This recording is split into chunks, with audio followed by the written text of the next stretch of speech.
Le président, veuillez vous asseoir.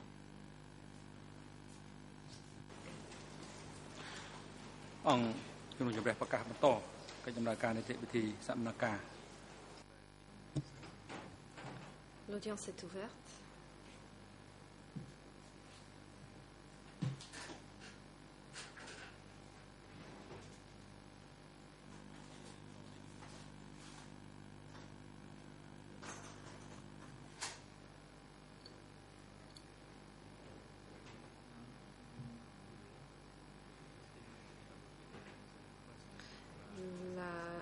Déposition du témoin par la défense de Ieng Sary va reprendre. Avant de céder la parole à la défense, je voudrais la céder à la juge Cartwright qui voudra formuler des commentaires de la Chambre concernant la formulation de questions. La juge Cartwright. Merci, Monsieur le Président. Peut-être y a-t-il eu un malentendu ce matin. Lorsque le Président a fait un commentaire sur la manière dont vous interrogez le témoin, Maître Carnavas, la Chambre tient à préciser que vous êtes tout à fait autorisé à poser des questions qui interroge le témoin en profondeur, ce que la Chambre souhaitait indiquer et que nous sommes des juges professionnels et donc le genre d'émotion que nous avons l'habitude parfois de voir dans des séries télévisées américaines est inutile ici et nous vous prions de vous abstenir. Maître Carnavas, merci Madame la juge.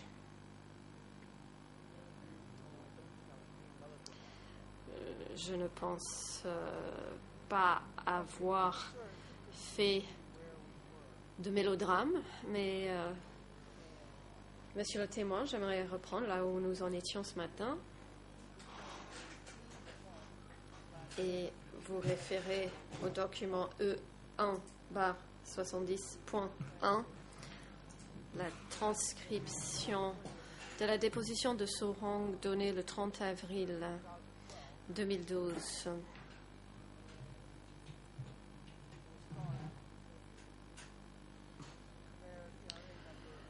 La page en khmer 0080 45 59, en anglais 0080 65 03 et en français 0080 63 87 à 88. Je commencerai là et je m'étendrai sur les quelques pages qui suivent. Pour commencer donc,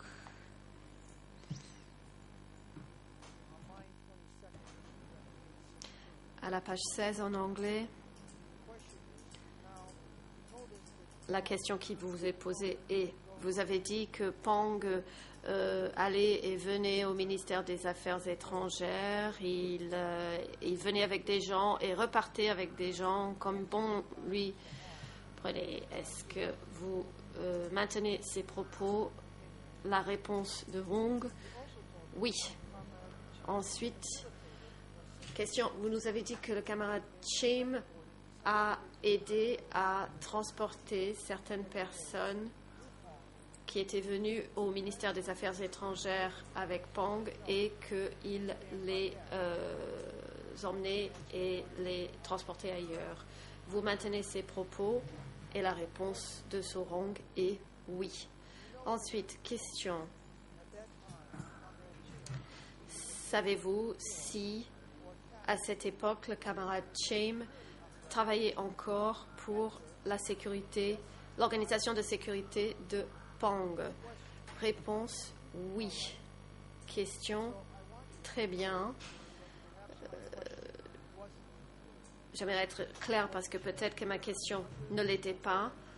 Chim travaillait-il sous l'autorité de Pang pendant que lui travaillait sous la vôtre au ministère des Affaires étrangères? La réponse de So-Hong, oui, Pong était le supérieur de Chim. Question,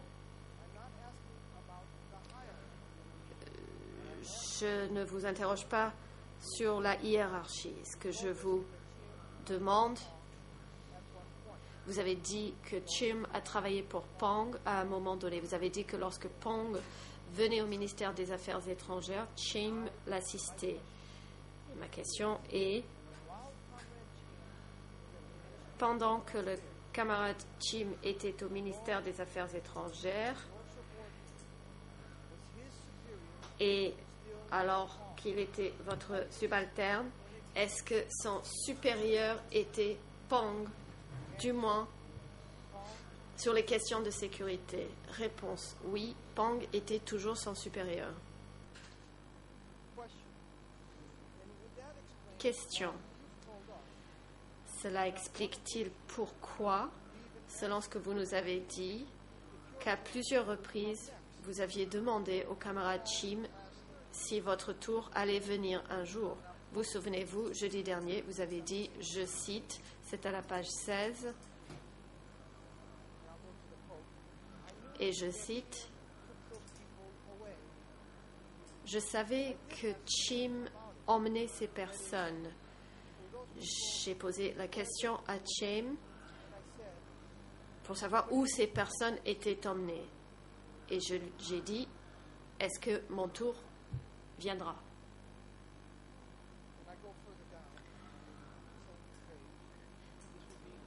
Et plus loin, à la même page, la page en Khmer 0080 4561, en anglais 0080 6505 et en français 0080 63 89 à 91. Quand Pong demandait à Chim d'emmener les gens du ministère des Affaires étrangères, il a emmené ces gens. Quand Chim est revenu, je lui ai demandé craintivement où ces personnes avaient été emmenées. Il m'a dit que ces personnes avaient été emmenées par la suite et qu'il ne savait pas quelle était leur destination finale. Plus loin, dans la même réponse, il dit « Je me suis donc demandé si cette tendance se maintenait, que mon tour pouvait venir un jour. » C'est ce que je voulais dire. Et plus loin, à la même page, il dit « À l'époque,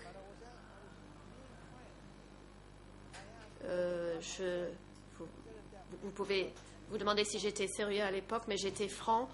Je l'ai dit parce que je ne voulais pas qu'on pense que je menaçais Chim pour le forcer à répondre à ma question. Et donc je l'ai dit comme ça, qu'un jour mon tour pouvait venir. Je voulais être prudent.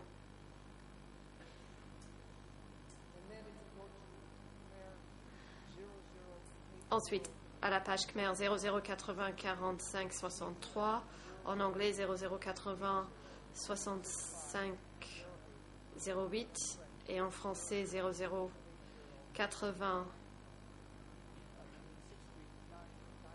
63 93. Une partie de sa réponse est la suivante. Je ne devais pas faire preuve de prudence en parlant avec Chim sans m'envoyer proche de Chim alors qu'il exécutait les ordres de Pong. J'aurais pu être en danger. Les gens autour de moi pouvaient croire que j'avais un lien avec Pong ou que j'étais lié au fait que les gens étaient emmenés par Chim. Je pensais à tout cela et j'étais inquiet.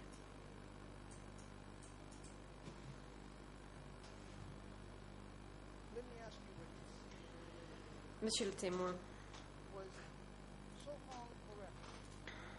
So-Hong avait-il raison de dire que pendant que vous étiez au ministère des Affaires étrangères, vous étiez encore sous l'autorité de Pang pour ce qui avait trait à la sécurité? Que lui était encore votre supérieur?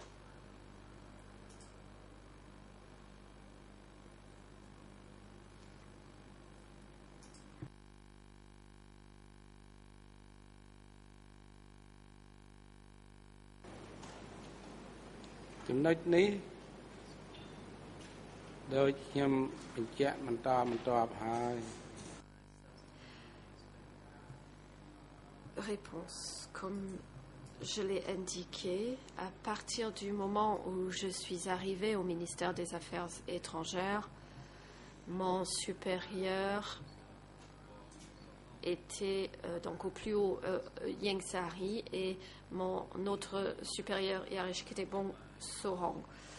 Ces deux personnes me donnaient des instructions que je suivais.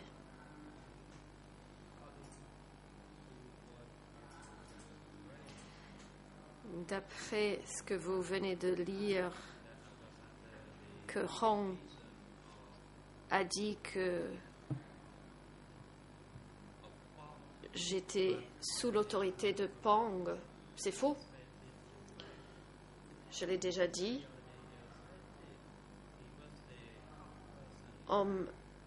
Ieng Sari, je l'ai déjà dit, était le plus haut responsable. Ensuite, c'était Sorong.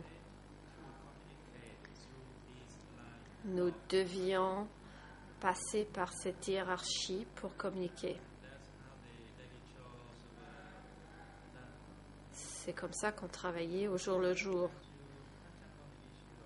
Mais puisque vous soulevez la question de la sécurité, et en ce qui concerne Pang, je l'ai déjà dit ce matin,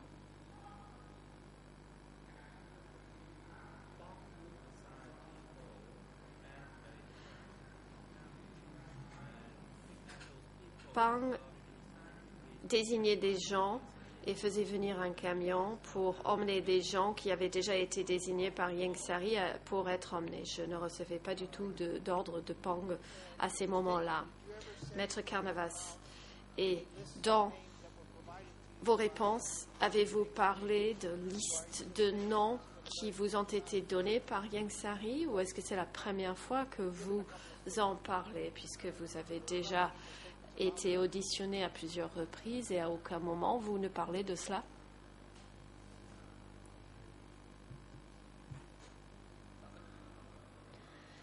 Le président, monsieur le témoin, veuillez attendre. Nous devons d'abord entendre l'objection de l'accusation. L'accusation a la parole. Le procureur, merci monsieur le président. Dans la réponse que j'ai entendue, il a dit que Ieng Sari avait décidé de qui étaient ces gens. Je n'ai rien entendu en ce qui concerne une liste. J'ai peut-être mal entendu.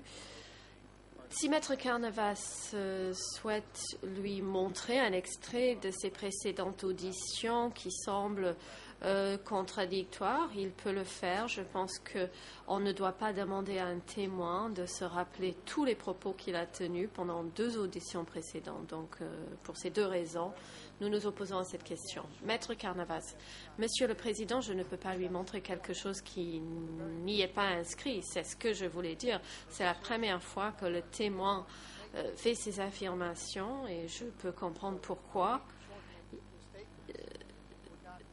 Donc, lui montrer ces procès-verbaux d'audition ne serait pas utile. Je peux néanmoins reformuler ma question.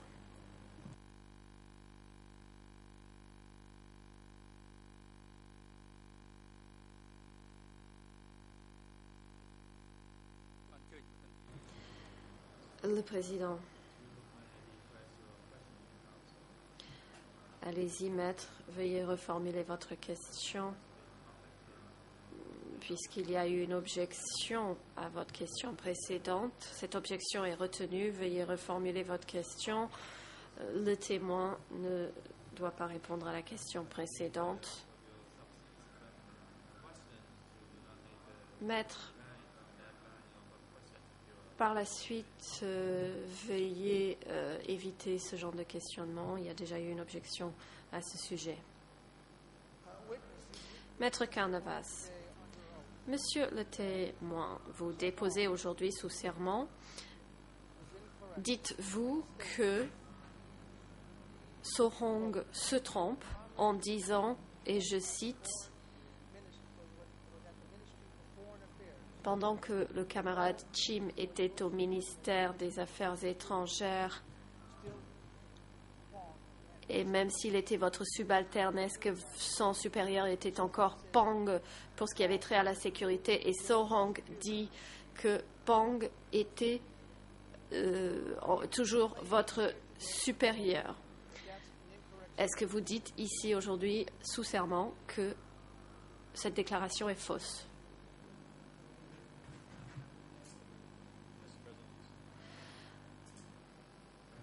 Le président, l'accusation, vous avez la parole. Le procureur, je regrette de devoir me lever encore, mais c'est la même question qu'il vient de poser. C'est une question répétitive.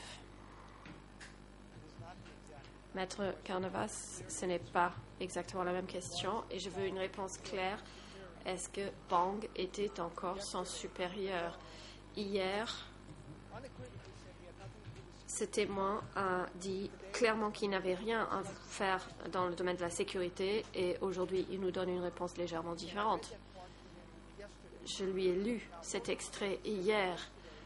Aujourd'hui, il nous a dit qu'hier, il avait des problèmes de mémoire et c'est pour cela qu'il ne se rappelait pas une audition remontant à il y a quelques années. Aujourd'hui, il nous dit qu'il se sent mieux, il a bien dormi et il est en meilleure forme. Donc, aujourd'hui, il aura la possibilité de répondre à la question.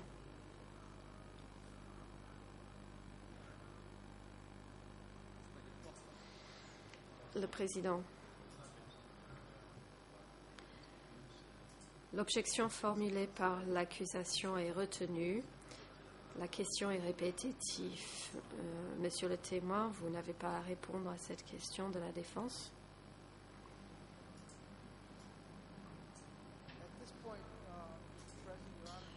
Maître Carnavas, j'aimerais prendre le document E3 par 461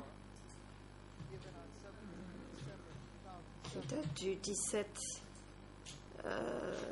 décembre 2007. Il s'agit du témoin 694 qui dit que Pipoun était le président de la section de sécurité. Est-ce que vous m'autorisez à montrer ce document au témoin sans révéler le nom du témoin TCW 694?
Le président, la Chambre vous y autorise.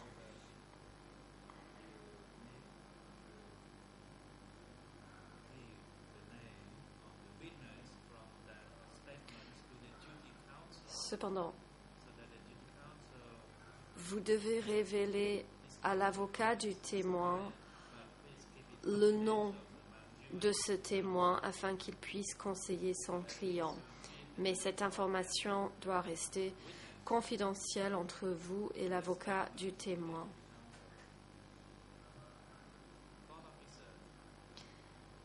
Huissier d'audience, veuillez transmettre le document de la défense et le remettre à l'avocat du témoin.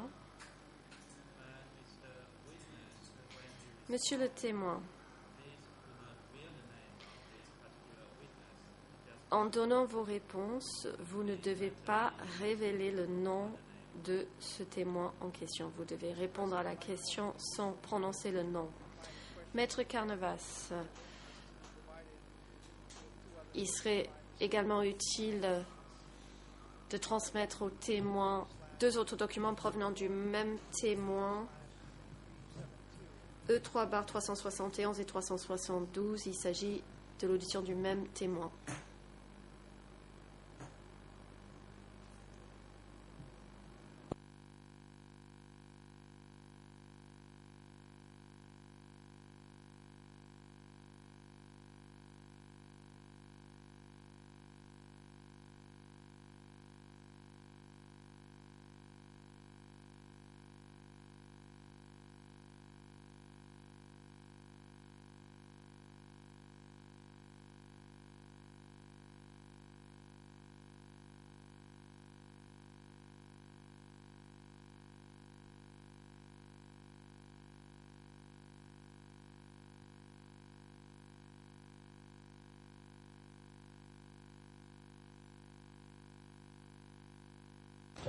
I can proceed with the first question. Maître Carnevas, je peux poser ma première question. Si le témoin a bien compris qu'il ne doit pas révéler le nom de ce témoin et si son avocat a pu le conseiller.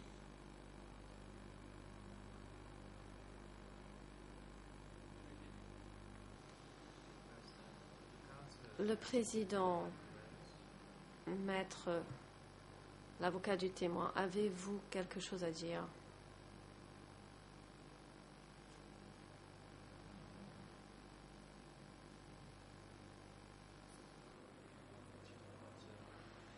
L'avocat du témoin, Monsieur le Président, Mesdames et Messieurs les juges, je n'ai pas encore pu discuter de cette question avec mon client. On m'a dit qu'on allait lui apporter d'autres documents. Maître Carnevas, Monsieur le Président, il s'agit du même nom, donc je pense qu'il est suffisant de regarder le nom pour voir s'il le reconnaît. Ma première question est de savoir si cette personne travaillait au ministère des Affaires étrangères sans révéler d'autres informations concernant les responsabilités de cette personne en question.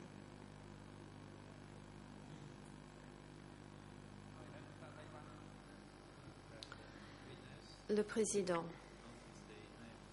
Monsieur le témoin, avez-vous pu voir le nom du témoin en question sur ce document? Réponse oui. Cette personne travaillait également au ministère. Le président, maître, vous pouvez reprendre vos questions. La défense, merci. Je voudrais que vous vous référiez à la page 0020 41 48 en khmer, en anglais 0022 36 36 et en français 0034 46 99 à 47 00. À la page 2, normalement, dans toutes les versions de ce document. Et je cite,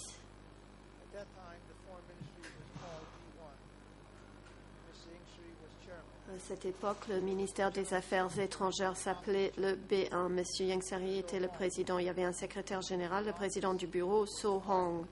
Le bureau était divisé en sections de sécurité dont le chef s'appelait Pipon alias Chim.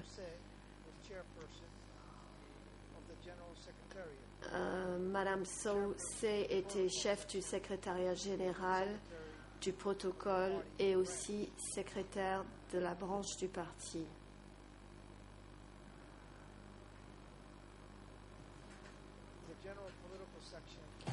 En ce qui concernait la politique générale, il y avait Ieng Sary comme chef direct et un certain nombre d'intellectuels, à savoir Auk Sakun, Chun Praset et Kiat Chun, entre autres.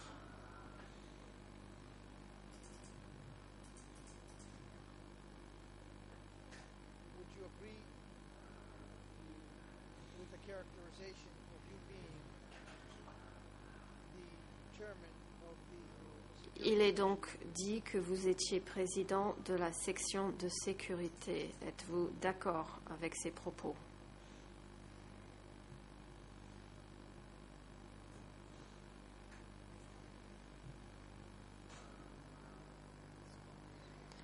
Réponse.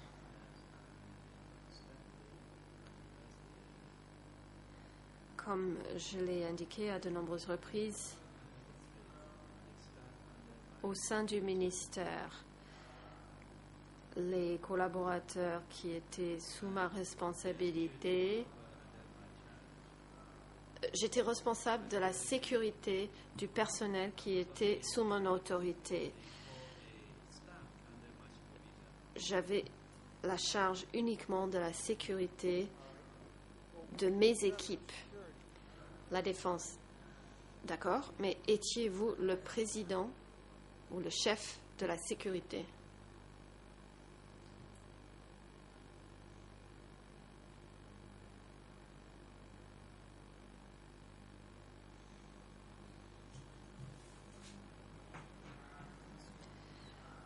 Réponse.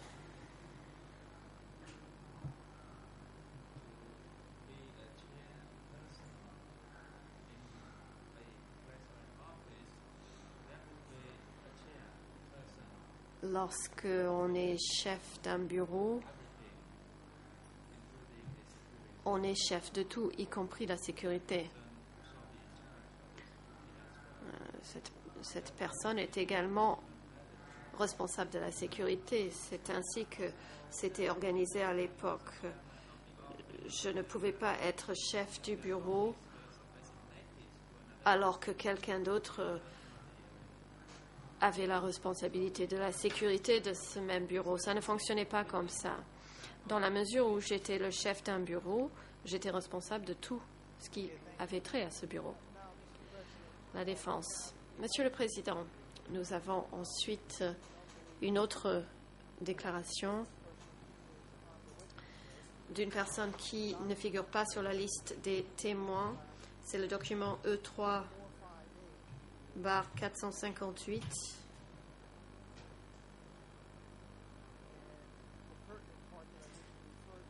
Et la partie qui m'intéresse est à la page 0020 4090 en khmer, 0023 1697 en anglais et en français 0052 43 48. Encore une fois, c'est très similaire à ce qui a été dit par la précédente personne. Je propose qu'on lui montre le procès-verbal, qu'il regarde le nom du témoin, qu'il nous dise s'il connaît cette personne, et ensuite je voudrais poser ma question si vous m'y autorisez. Le président La Chambre vous y autorise. Huissier d'audience, veuillez aller remettre aux témoins un exemplaire papier de ce document.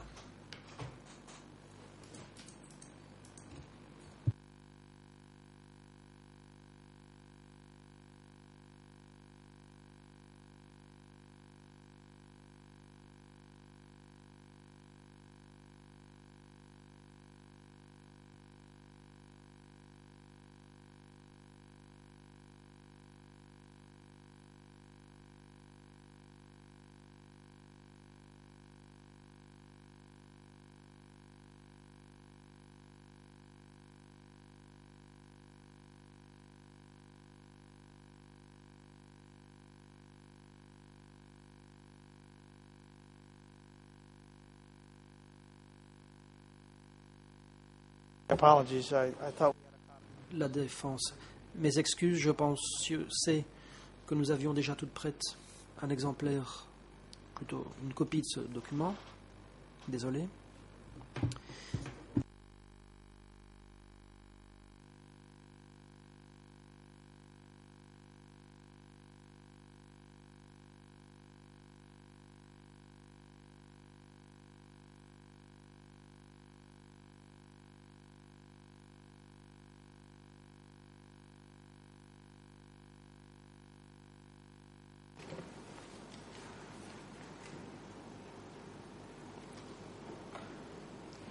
Sir, do you recognize the name? La défense. Reconnaissez-vous le nom de cette personne sans nous dire de qui il s'agit? Est-ce que vous reconnaissez le nom?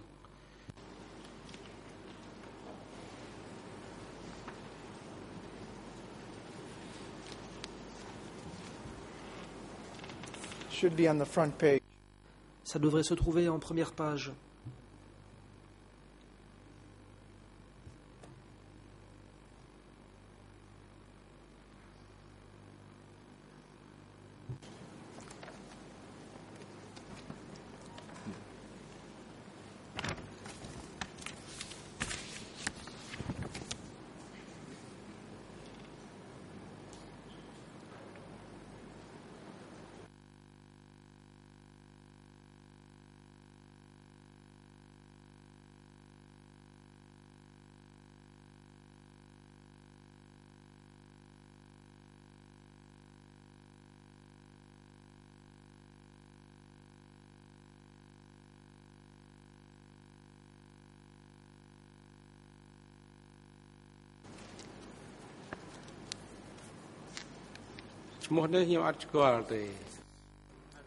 Réponse. Je ne me souviens pas de cette personne. La défense. Très bien, compte tenu de cette réponse, je ne poserai pas de questions. Merci beaucoup. Je passerai à présent au document E319.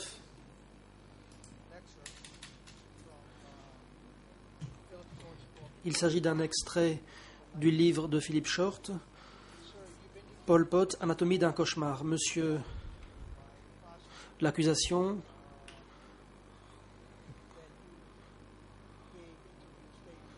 a indiqué, et vous l'avez confirmé, que vous aviez accordé des entretiens à Philippe Short. Est-ce que vous vous en souvenez?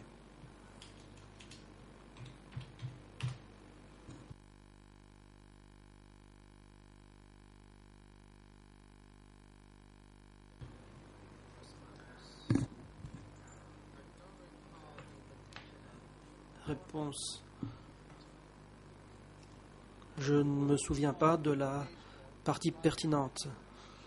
Question. Il y a quelques jours, l'accusation vous a présenté certaines citations figurant dans ce bouquin et qui vous sont attribuées et qui seraient extraites de plusieurs entretiens que l'auteur a réalisés avec vous. Est-ce que vous vous en souvenez?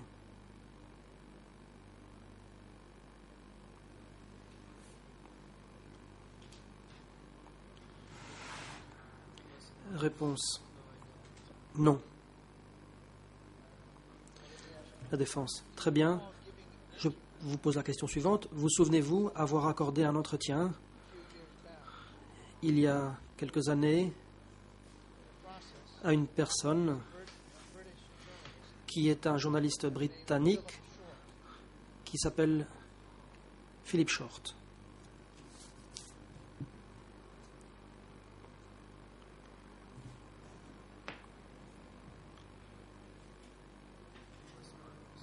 Réponse.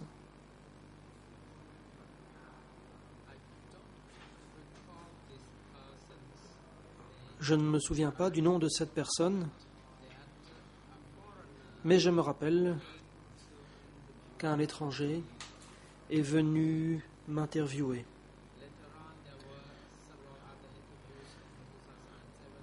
Ensuite, en 2007-2008, il y a eu d'autres interviews, mais celui-là était le premier à m'interviewer. La défense. Très bien, merci. Des extraits de son ouvrage vous ont été présentés. Je voudrais attirer notre attention sur le chiffre romain 9. Il s'agit des remerciements dans cet ouvrage. C'est une courte ligne, il n'y a pas de traduction en khmer. En anglais, c'est le RN 0039 61 85. Et l'auteur vous remercie, ainsi que d'autres personnes. Voici ce qu'il dit. Pip Poon, le chef de la sécurité au ministère des Affaires étrangères des Khmers rouges.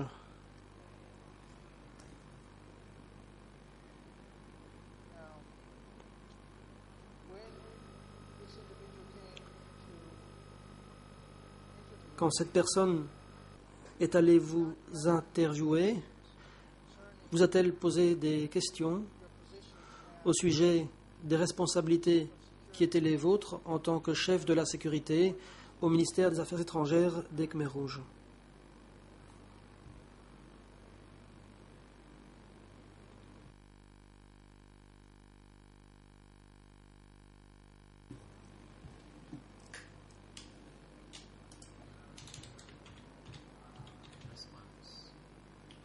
Réponse.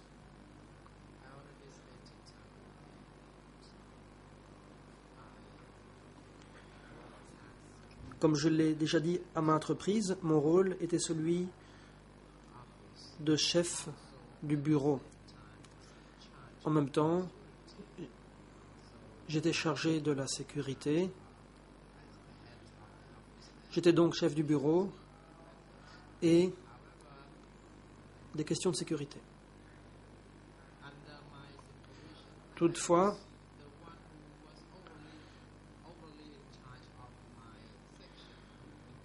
j'assumais la responsabilité de ma section, y compris pour la sécurité. La défense. Très bien. Dans cet ouvrage, et je pense que dans votre déclaration, il y a un passage également, il vous est demandé de décrire votre implication dans l'incident des coups de feu tirés contre un professeur ou un journaliste américain. C'était en 1978. Vous souvenez-vous de cet incident?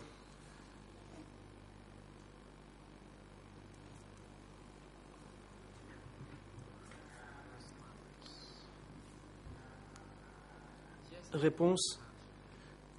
Oui, je me rappelle partiellement. Question. Vous souvenez-vous du mois durant lequel cet incident a eu lieu?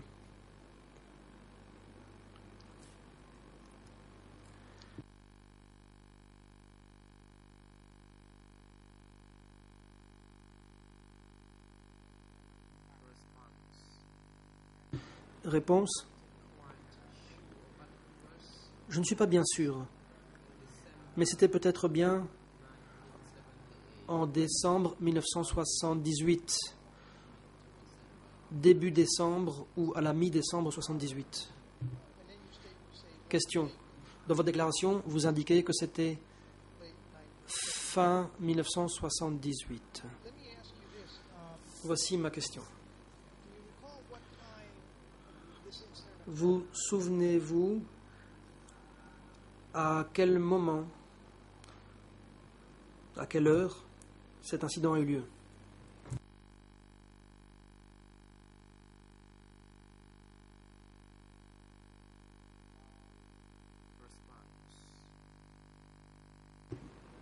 Réponse.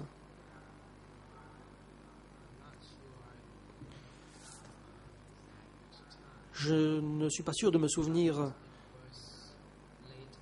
de l'heure exacte, mais c'était tard dans la nuit. Si je m'en souviens encore, c'est parce que j'avais accompagné ce professeur au temple de Bati. C'est pourquoi je me souviens de l'incident.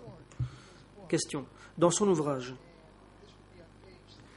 à la page 394 de l'anglais, nous n'avons pas de Renan Khmer, mais en anglais c'est 00 39 66 02. En français c'est 00 63 99 70. Je le répète à nouveau pour mémoire, le document CE3-9. Il est indiqué donc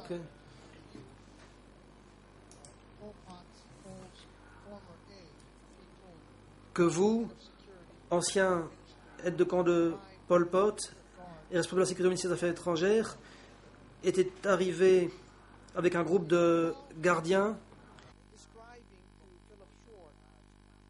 et avait enfoncé la porte. Vous souvenez-vous de cet incident décrit par Philip Short, à savoir que vous êtes arrivé sur place avec un groupe de gardes en tant que chef de la sécurité du ministère des Affaires étrangères.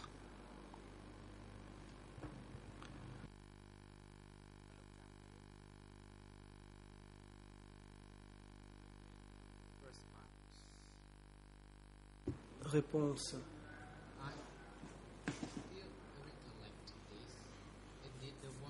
Je m'en souviens effectivement. C'est moi-même qui ai défoncé la porte. En effet, à l'endroit où il logeait, il y avait des hommes et des femmes qui se trouvaient sous ma supervision. La maison était gardée par des soldats d'Y10. L'épouse de Sorong me l'a raconté. Il y avait environ 1 kilomètre entre le lieu de l'incident et le ministère. C'était tard dans la nuit. Sorong y était également en ma compagnie, sur place. Par la suite, Bong Prosut nous a rejoints. Nous n'étions que 3. Moi-même, Bong Sorong et Bong Prosut. Je ne me souviens pas qu'il y ait eu d'autres gens du ministère, mais il y avait essentiellement ces 3 personnes, dont moi. Nous étions présents au moment où l'on a forcé la porte.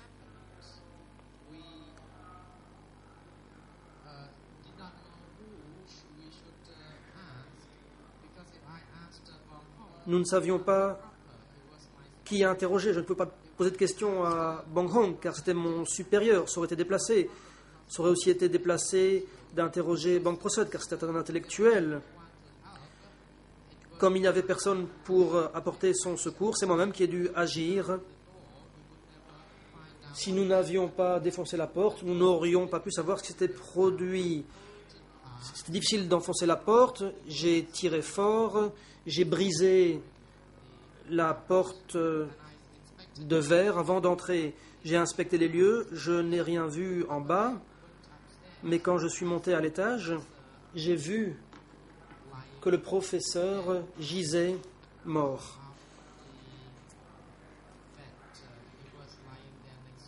À côté du lit.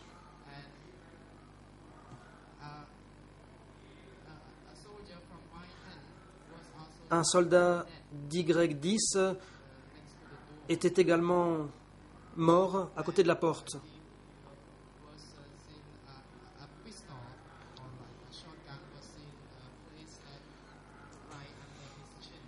Il y avait un pistolet juste à côté de son menton. J'ai dit à Bong Sorong que notre hôte était mort. J'en ai fait rapport aussi à Bong Prosut. Et nous sommes tous entrés dans la pièce pour inspecter les lieux. Nous y étions donc 3 à assister à cet incident. Le soldat qui gardait les lieux Eh bien, en plus du soldat qui était mort, il y en avait d'autres qui ont aussi été aperçus sur place. Et je me souviens l'avoir signalé à la personne qui m'a interviewé.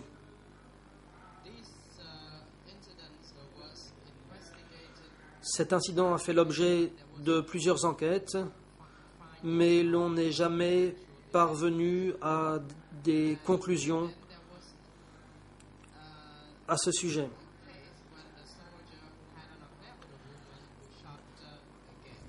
Il y a eu aussi l'histoire d'un soldat qui avait eu une liaison avec une femme et qui a tiré sur un invité. J'en ai aussi discuté avec la personne qui m'a interviewé. La défense. Merci pour cette réponse assez complète. Question suivante. Une fois arrivé sur les lieux,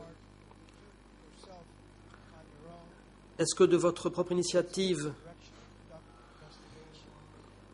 vous avez procédé à une enquête ou bien est-ce que quelqu'un vous en a chargé?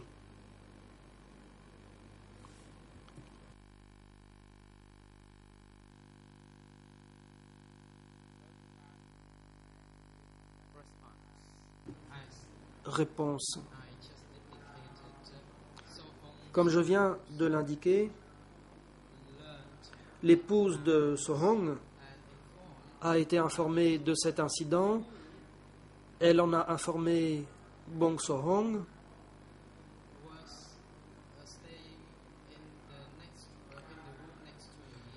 lequel logeait dans la pièce juste à côté de la mienne. Après avoir appris cela, nous y sommes allés ensemble et j'avais déjà été informé de l'incident par l'épouse de Sohong. L'épouse de Sohong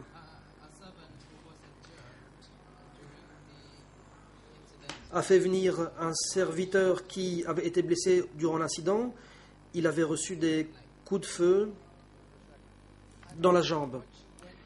Ma question est la suivante. Quand vous êtes allé sur place, quand vous avez découvert que le professeur avait été tué, avez-vous par la suite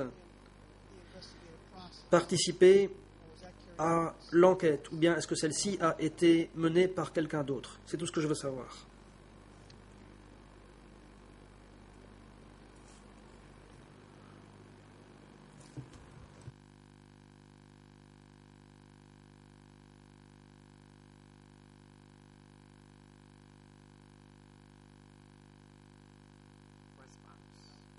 Réponse.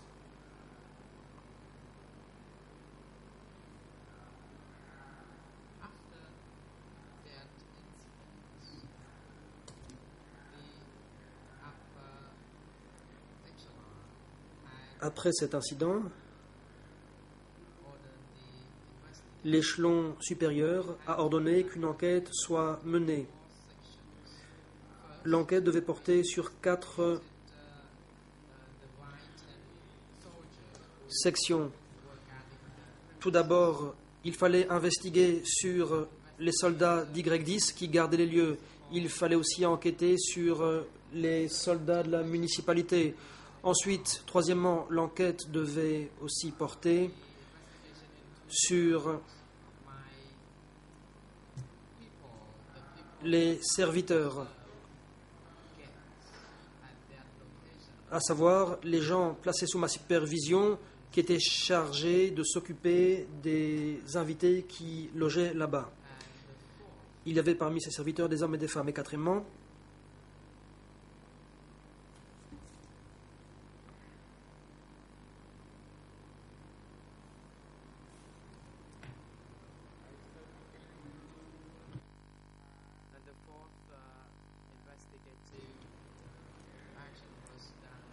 les investigations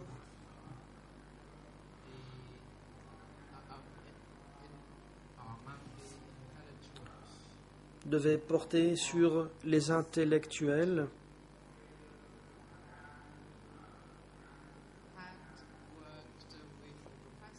Bong Proset avait travaillé avec le professeur depuis l'arrivée de celui-ci dans le pays. Après cet incident, je ne sais pas ce qui s'est passé au bureau 870, mais dans mon ministère, Om Yengsari m'a convoqué, ainsi que Bong Hong. Nous y sommes allés. Il nous a demandé de faire la lumière sur cet événement.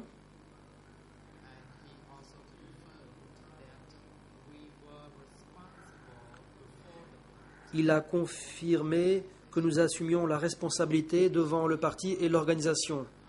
Il a dit que le ministère devait être tenu responsable de tous ces événements. La défense. Merci. J'avais une question de suivi, mais je pense que je vais faire l'impasse dessus. Alors que les Vietnamiens approchaient de Phnom Penh en janvier 1979, d'après Philippe Short, vous avez dit que Pol Pot vous avez convoqué et vous avez chargé d'escorter Sihanouk et sa famille pour leur faire quitter Phnom Penh. Est-ce que c'est ce qui s'est produit?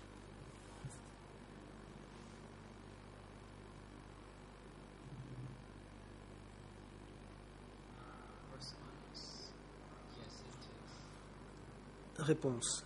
Oui.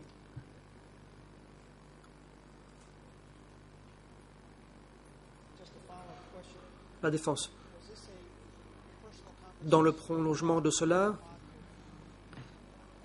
est-ce que c'est lors d'une conversation que vous avez eue personnellement avec Pol Pot qu'il vous a chargé de cela, ou bien est-ce que cette tâche vous a été confiée par autrui au nom de Pol Pot? Est-ce que vous vous en souvenez?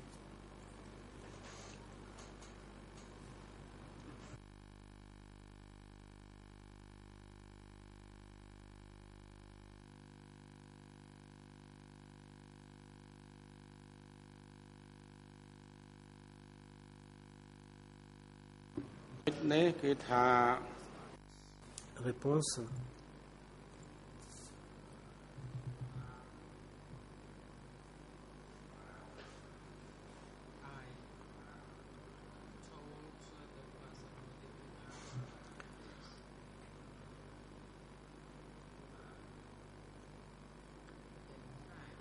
J'en ai parlé à la personne qui m'a interviewé. En réalité, c'était Yengsari qui gérait la situation, mais concernant l'évacuation de Samdech Eo, je n'en sais rien. À l'époque, j'avais très peur. Bong Kaen était venu me voir en me disant que Ta voulait me rencontrer.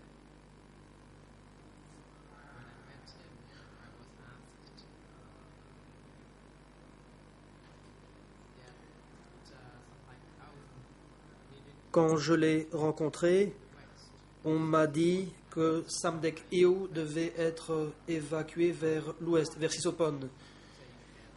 Il m'a demandé ce que j'en pensais. Je lui ai dit que cela ne posait aucun problème parce qu'à Kompong Chnang, j'avais des gens et j'avais aussi des gens à Pursat ainsi qu'à Battambang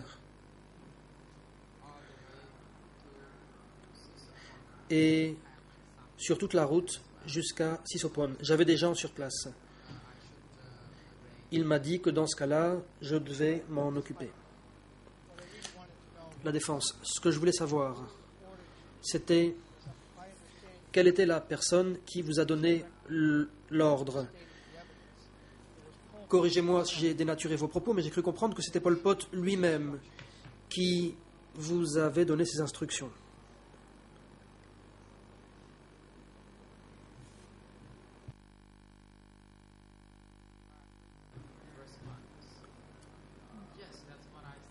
Réponse. Oui, c'est ce que je viens de dire. Il m'a donné directement des instructions.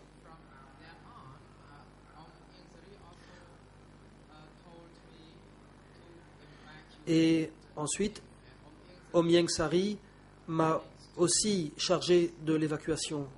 Ieng Sary s'est occupé de l'évacuation de manière plus détaillée. Il m'en a chargé, j'ai reçu l'aide de mon neveu, car nous devions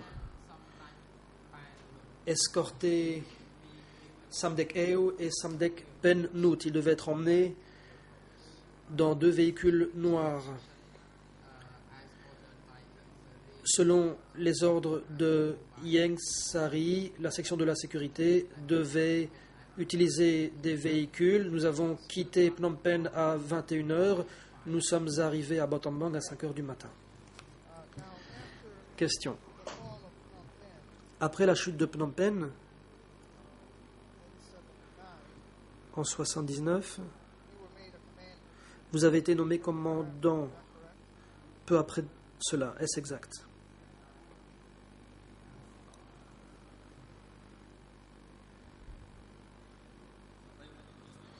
Le président. Témoin, veuillez attendre. La parole est au coprocureur international. L'accusation. Merci, Monsieur le Président.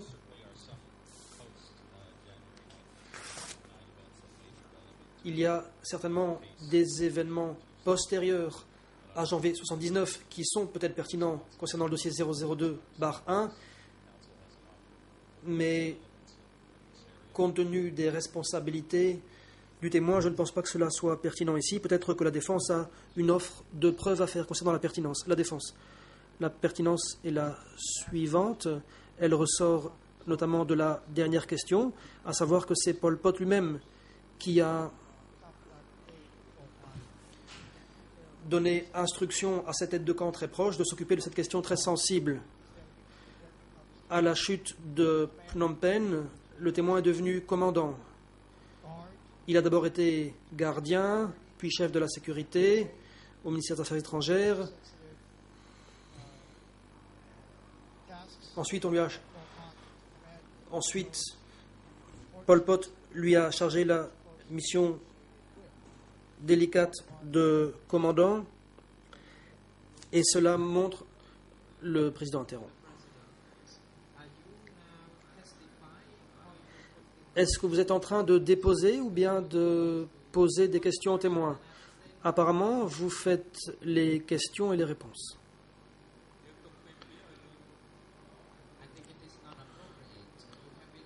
Ceci est déplacé.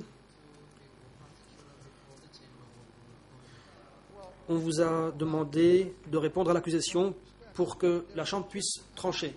La défense. Lorsqu'il y a une objection, je peux répliquer. Appelez ça comme vous voulez, mais on m'a demandé de faire une offre de preuve. C'est ce que j'ai fait. Ensuite, on me reproche de présenter des arguments. Peut-être qu'on vient de traditions juridiques différentes. Mais au fond, j'ai expliqué pourquoi mes questions étaient pertinentes. Si vous pensez le contraire, très bien. Mais je dois bien expliquer pourquoi je pose la question. Sans ça, la Chambre ne pourra pas apprécier la pertinence de mes questions. Le Président.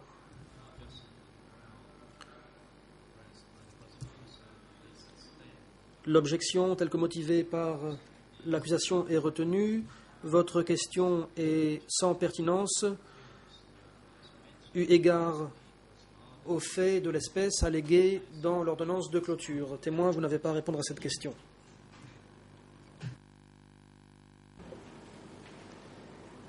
Sir, over the period of the last...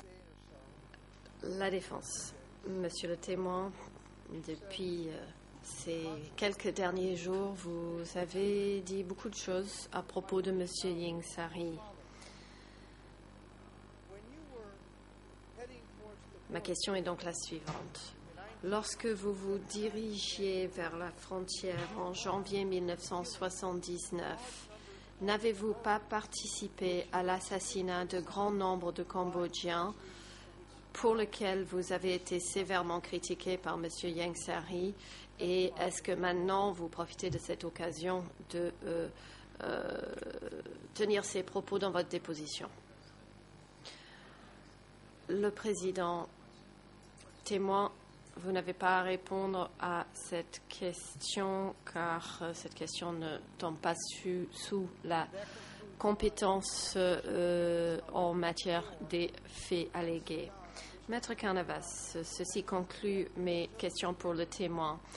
Cependant, je voudrais signaler que l'interprète Singh Pali était présent lors de l'audition de ce témoin dans le cadre de sa deuxième audition. Nous pensons qu'il serait tout à fait approprié pour établir une offre de preuve de ce qui s'est passé dans cette deuxième audition. Le temps que cela a pris, il n'est pas établi. Si cela a pris 2 heures ou 14 heures, nous pensons que cela relève de la crédibilité du témoin, puisque l'accusation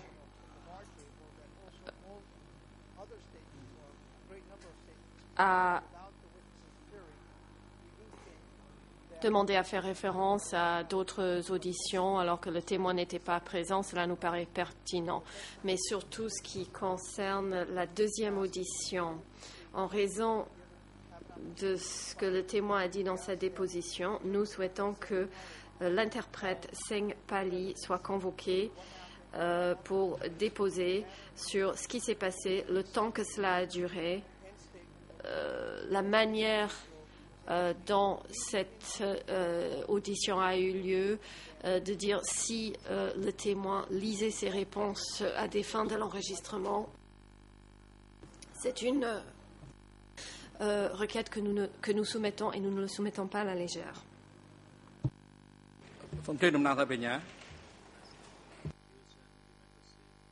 Monsieur le Président, l'accusation, vous avez la parole. Le procureur, premièrement, à mon avis, ce que nous avons entendu ici ne justifie pas la convocation du personnel du tribunal. Deuxièmement, je pense qu'il est inapproprié pour mon confrère d'identifier et de nommer publiquement des membres du personnel comme étant de témoins potentiels. C'est notre réponse à la demande de Maître Carnavas. Maître Carnavas, l'interprète était présent. Le président interrompt. Le co-avocat principal des parties civiles, vous avez la parole. Oui, je voudrais simplement ajouter, Monsieur le Président, que mon confrère semble une fois de plus nier la valeur des procès-verbaux qui ont été établis par les juges d'instruction et par les personnes qui travaillent avec les juges d'instruction. Je rappelle que ce sont des pièces de procédure et qu'il y a depuis une ordonnance de clôture. Ce sont des preuves au dossier que mon confrère a eu la possibilité de contester pendant l'instruction. Et je trouve dommage que nous revenions encore sur cette question aujourd'hui.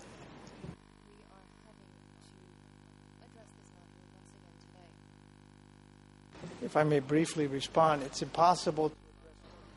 Maître Carnavas, rapidement, il est impossible de soulever toutes ces questions avant l'instruction parce que nous ne connaissons pas tous les témoins. Il faudrait pouvoir écouter tous les enregistrements. Il s'agit de circonstances uniques. C'est la deuxième fois que nous pensons qu'il y ait des irrégularités. Il s'agit d'une bande de 14 minutes. Il s'agit de 5 ou 10 minutes de déposition de la personne même qui était présente lors de cette audition. Le témoin a indiqué au début qu'il ne s'en souvenait pas très bien. Il a demandé à écouter l'enregistrement. Il y a ici dilemme. Cela nous paraît important. Il est très intéressant, à notre avis, que le PV d'audition et l'enregistrement et la transcription paraissent identiques et sont identiques si vous l'écoutez en khmer. Et à notre avis, c'est une manière d'examiner cette question. C'est très important. C'est une question de l'intégrité du processus. Nous avons le droit de soulever cette question. La crédibilité du témoin est en jeu. Sa mémoire également est en jeu. Il l'a dit lui-même. Et nous lui en remercions qu'il ne sait pas exactement ce qui s'est passé, combien de temps cela a duré, si on lui a montré les documents et ainsi de suite. Ce serait donc utile pour la procédure. Je vous remercie. Et sur ce, mesdames et messieurs les juges, je n'ai plus de questions et je tiens à vous remercier de m'avoir permis d'interroger ce témoin.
លោក Michael Canavas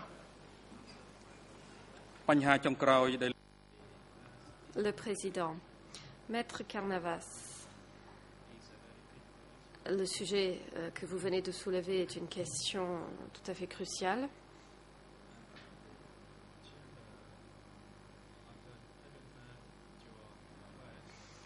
La Chambre, après avoir entendu votre requête, estime que cette demande est insuffisante et vous prie de soumettre votre requête par écrit en y précisant les questions, les motifs juridiques sur lesquels votre requête est fondée. Nous vous rappelons également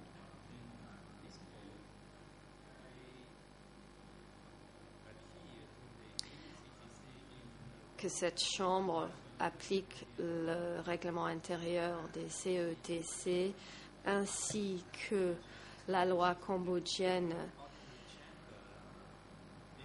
concernant le fonctionnement de la Chambre. Il s'agit des chambres extraordinaires au sein des tribunaux cambodgiens et nous nous appuyons principalement sur le règlement intérieur. Ceci est précisé d'ailleurs dans le règlement intérieur, dans la loi et dans la code cambodgienne de la procédure. Nous allons marquer une pause de 20 minutes et nous reprendrons à 15 heures. Huissier d'audience, veuillez vous rapprocher du témoin et de son conseil et les accompagner pendant la pause et les raccompagner à 15 heures.